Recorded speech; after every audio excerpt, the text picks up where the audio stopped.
Well, good morning, everyone. Happy Thursday morning to you, and welcome back to Morning Musings. My name is Don K. Preston. I'm the president of Preterist Research Institute of Ardmore, Oklahoma. Having tons of problems with my voice this morning. I did really use it over the weekend at the swap meet and teaching and what have you. So you'll have to bear with me. Pardon me. Doing the very best that I can. Been drinking some good hot coffee, hoping to, expand the vocal cords. I know, but I'm going to drink my coffee. So, anyway, again, welcome back. Now, I'm sharing with you the correlation between Matthew chapter 25, 31 and following, 2 Thessalonians chapter 1. We've explored several different venues or several different connections, connecting the dots in really important ways. And as I shared with you yesterday, Matthew 25, 31 and following is recognized by the huge majority of commentators as directly the source of, or at least directly parallel to, 2 Thessalonians chapter 1. Now, I got to tell you, this is absolutely incredible. I developed this extensively. What I'm going to share with you this morning, I developed this extensively in my book, Who Is This Babylon? So you want to take advantage of that. If you order the book as a result of watching this YouTube or video, go to my website, donkpreston.com. If you make mention that you saw my mention of this on YouTube or Facebook, I'll refund your shipping. That will save you $5. So anyway, the connections between 2 Thessalonians chapter 1 and Matthew chapter 25. Remember, virtually everyone agrees these are parallel. Matthew chapter 25, the coming of the Son of Man, at the time of the judgment,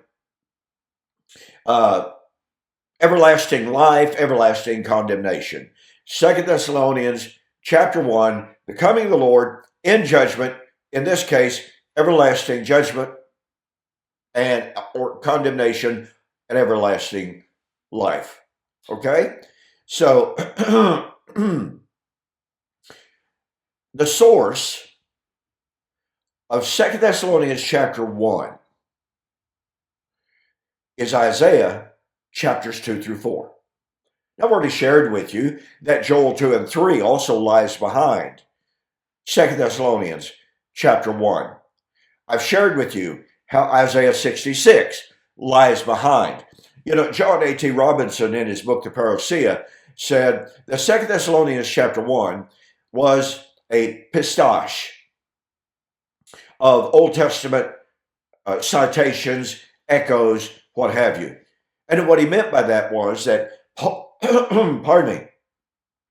Paul just piles up the references, the allusions, the echoes, the citations from the Old Testament in 2 Thessalonians chapter 1. Now, folks, that's highly significant. Paul wasn't just borrowing language that sort of kind of sounded good. No, Paul was anticipating the fulfillment of those Old Testament prophecies. So we began yesterday taking a look at Isaiah chapters 2 through 4. Point number 1, Isaiah chapter 2 through 4 is set and predicted the last days. Now, I don't have to tell you, I don't think, that Matthew chapter 25, 31, we are told is the consummation, the climax of the last days. No one denies that. So you have Isaiah chapter 2 through 4 foretelling events of the last days. You have Matthew chapter 25 predicting the coming of the Lord at the climax of the last days.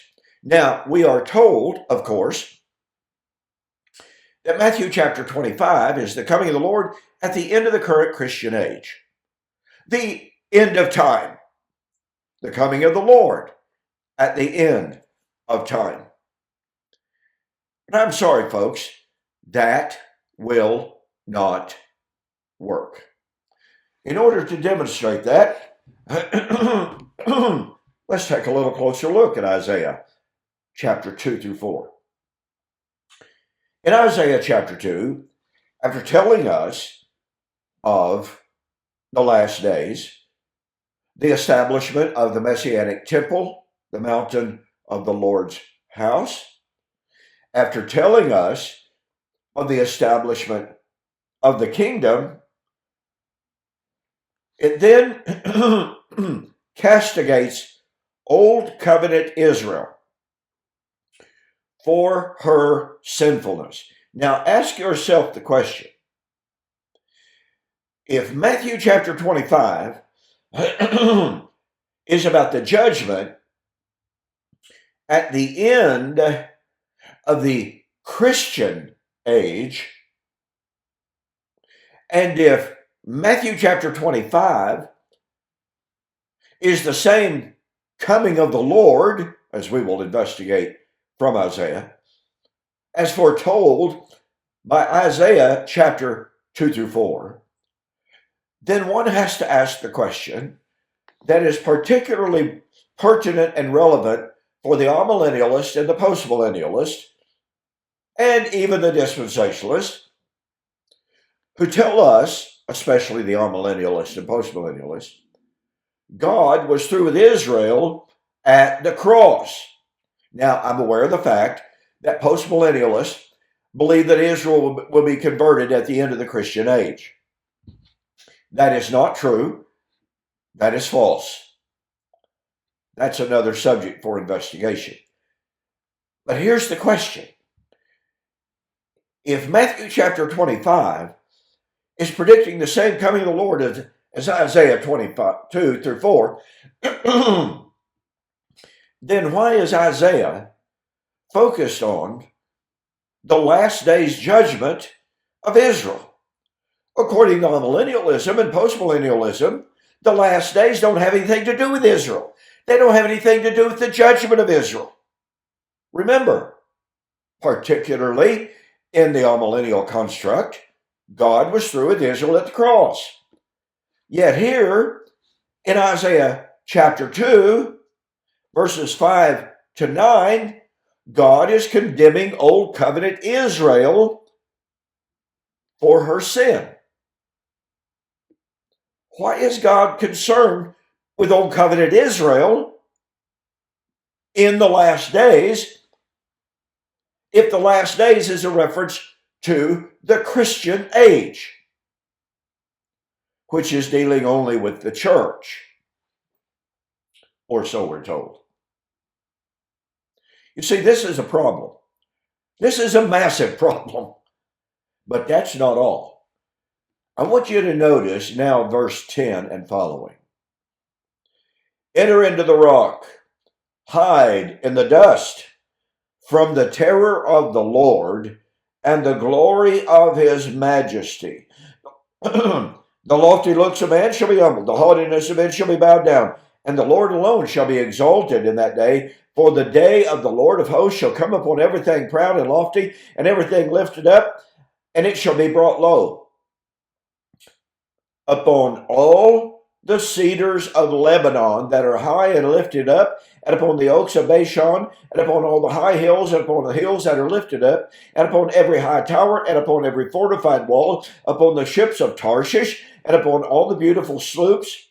The loftiness of man shall be bowed down, the haughtiness of men shall be brought low. The Lord alone shall be exalted in that day, but the idols shall be utterly abolished. Or he shall utterly abolish. Now, wait a minute. Did you catch it, folks?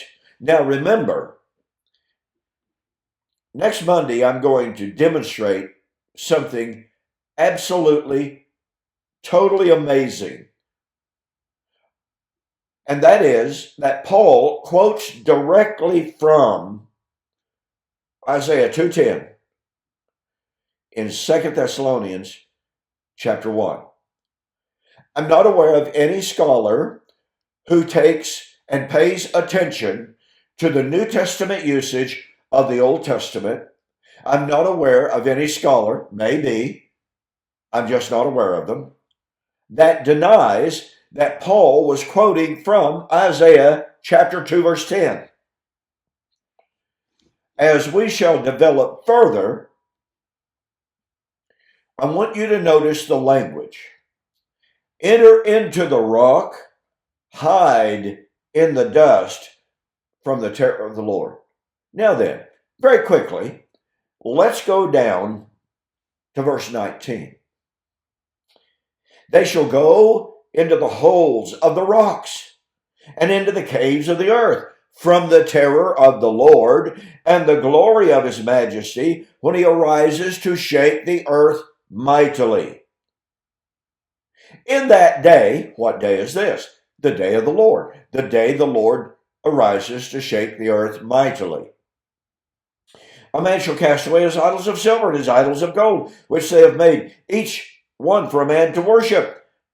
They will cast them away to the moles and the bats, to go into the clefts of the rocks, into the crags of the rugged rocks, from the terror of the Lord and the glory of his majesty when he arises to shake the earth mightily. You see, we have a parallelism here. Now, again, next week, we're going to explore this language extensively, but ask yourself this question first before we get there next week. If the day of the Lord is an earth-burning, time-ending event in which the resurrection is over, boom, in a moment, in the twinkling of an eye, how could anybody run to the hills, hide in the caves, cry to the rocks, fall on us from the terror of the Lord? Folks, the day of the Lord is not an earth-burning, time-ending event. Now remember, we're talking about the last day's day of the Lord. We're talking about the day of the Lord in Matthew 25:31. We're talking about the day of the Lord in 2 Thessalonians chapter 1. We're not talking about, to reiterate, the end of time. So just hang on to that for next week. But notice this, verse 10. Enter into the rock and hide in the dust. Folks, this language is the language of warfare. It is taken directly from chapter 6 of Judges. You remember the Midianites invading the land of Israel? You remember how Gideon was enlisted by the Lord to destroy them? But before Gideon destroyed the Midianites, what happened? The Midianites were destroying the people of Israel. And so what were the people doing? They were running to the hills. They were entering into the rock. They were hiding in the dust of the earth. That's Judges chapter 6, verse 2. Now, what's the point?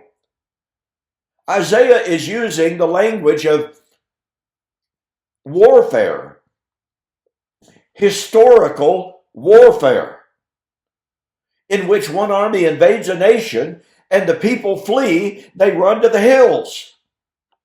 And again, it's not an end of time. Cannot be. Okay, I gave you two things to think about today. Point number one, okay, the language of running to the hills, hiding in the rocks, hiding in the dust is a time of war. It is not an end of time event. But remember now, this is the last day's event. You got that? Point number two, hiding in the rocks, hiding in the caves, is not possible for the traditional view of the day of the Lord. The day of the Lord, traditionally defined, says it is over in a moment, in the twinkling of an eye. You know, you don't have time to react. You don't have time to run out and jump in your Jeep Wrangler and head off into the mountains. But this predicted the last day of the Lord. What's Matthew 25:31? the last days, day of the Lord. What's 2 Thessalonians chapter 1? The last days, day of the Lord. Oh, by the way, what is 2 Peter chapter 3? It's the last days, day of the Lord. What is Revelation about? The last days, day of the Lord. Okay, we're going to have a whole lot more on that. In the meantime, I'm out of time. Do not forget, ladies and gentlemen, hey, look, this month is, I'm telling you, this month is getting away. Don't fail to take advantage of our very, very special October 2022 U.S. orders only special. We shall meet him in the air, the wedding of the King of Kings, in flaming fire, which is an exegesis of 2 Thessalonians chapter 1, and Can God Tell Time? I keep saying, it's utterly amazing. The extreme, the radical, the absurd lengths to which people will go to tell us, at hand doesn't mean near. Temporally, it means, all it ever means is spatial. Quickly doesn't mean soon. Shortly doesn't mean soon. There are no temporal indicators of imminence anywhere in the New Testament indicating the imminence of the day of the Lord, the judgment, the resurrection, anywhere in the New Testament, not even one. You know why they say that? Because these people know if there is even one single New Testament text that indicated the imminent coming of the Lord, the soon coming of the Lord, their entire futurism melts into the ground. And again, I'm out of time. Thanks for joining me. Be sure to join me tomorrow for Why N.T. Wright is Wrong on the redemption of creation. I'll see you on the flip side.